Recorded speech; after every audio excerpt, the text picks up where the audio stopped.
বিষাক্ত গ্যাসে কি হয়ে গেল আরসির বিস্তারিত জানতে ভিডিওটা লাইক দিয়ে দেখতে থাকুন। গল্পের আজকের পর্বে আপনারা দেখতে পারবেন আরসি গানের রেকর্ডিং করতে একটা স্টুডিওতে আসে।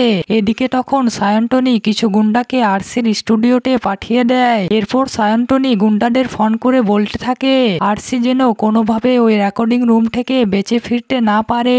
এরপর সায়ন্তনী বলে আরসি তুমি এবার একেবারে শেষ। এদিকে আরসি স্টুডিওতে গান করতে থাকে, তখন গুন্ডারা স্টুডিও লোকটিকে মেরে দেয়। এরপর গুন্ডারা এসির মধ্যে বিষাক্ত গ্যাস মিশিয়ে দেয়। এদিকে আরসি দেখে গানটা রেকর্ডিং হচ্ছে না, তখন আরসি সেখান থেকে বেরিয়ে আসে। তখন এসি থেকে বেরিয়ে আসা বিষাক্ত গ্যাস আরসির নাকে ঢুকে যায়, আর তখন আরসি কষ্টে চিৎকার করতে থাকে।